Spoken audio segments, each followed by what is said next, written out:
One of Japan's most impressive and iconic constructions was born from one of the most devastating events in its history: the earthquake followed by a tsunami in 2011. This disaster struck the country's eastern coast, resulting in unimaginable tragedy, leaving around 20,000 dead, wiping out entire cities, and causing a nuclear disaster. In response to this calamity, the Japanese government invested billions of dollars to create a robust coastal defense system against tsunamis.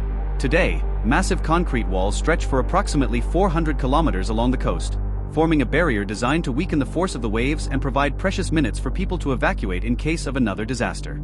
However, this protection has raised an important question: the cost and visual impact of these walls, especially regarding the community's relationship with the sea, a cultural and vital element for many coastal inhabitants. For centuries, Japan was already recognized as one of the world leaders in coastal engineering. A prime example is the city of Taro, which faced two devastating hurricanes in 1896 and 1933.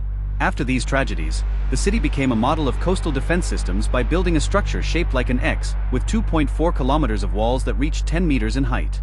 This work became a global reference, and many Japanese cities began incorporating similar elements, from seawalls to earthquake-resistant building codes, as well as efficient evacuation routes. However, the tragedy of March 11, 2011, showed that even these preparations were not enough.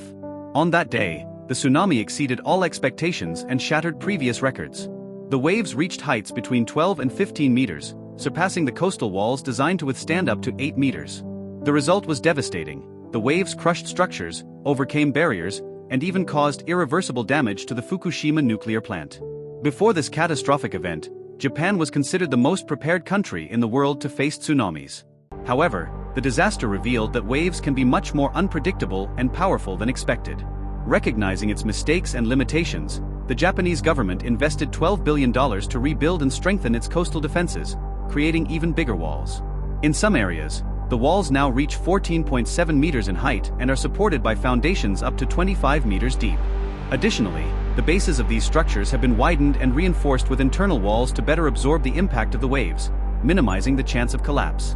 One of the most fascinating advancements in tsunami research was conducted by Dr. Malova, who built a tsunami simulator capable of replicating waves with the same intensity as those that struck Japan in 2011. What he discovered was surprising. Unlike how tsunamis are often portrayed in movies and series, where we see a massive wall of water, the 2011 tsunami behaved more like a gradually rising flood, slowly building pressure until the hydrodynamic force of the waves broke with immense violence. Based on these experiments, new recommendations were included in Japan's disaster scenario manual, such as the use of membranes to prevent the leakage of filling materials in the walls and the reinforcement of interlocked concrete blocks, which are better able to withstand the pressure of the waves. Despite all these technological and structural advances, a growing concern among researchers is that these towering walls could, in some cases, worsen the impacts of future tsunamis. They may act as a kind of dam that, if broken, would release an even more devastating torrent of water. To some residents, these walls are a true blight on the landscape, completely blocking the view of the sea and making them feel isolated in their own communities. Additionally, there are fears that these barriers could drive tourists away and negatively impact the local economy, especially in communities that depend on the sea for their livelihood and culture. When we talk about tsunamis, it's important to remember that not all are created equal. Level 1 tsunamis, which occur every 50 to 60 years, are the primary targets of these new defense systems. However, Level 2 tsunamis, which are much rarer and occur every few hundred or thousand years, may surpass even these defenses. For such cases, walls alone are not enough. Public education, population preparedness, and adequate evacuation routes are essential to saving lives. Some alternatives to concrete walls have been proposed, such as tsunami mitigation parks, which combine natural elements like hills and forests with engineering infrastructure to reduce the force of the waves.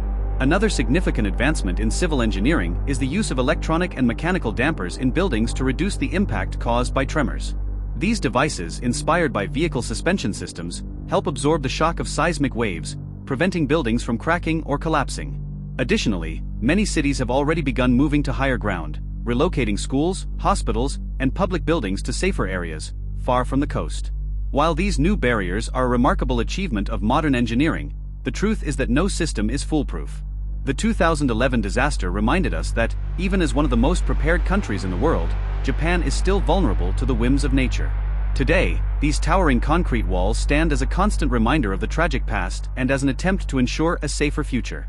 As sea levels continue to rise due to climate change, the need for more innovations and strategies to protect ourselves from nature's forces becomes increasingly urgent. The big question is, how can we prepare for the unknown without knowing exactly what the future holds?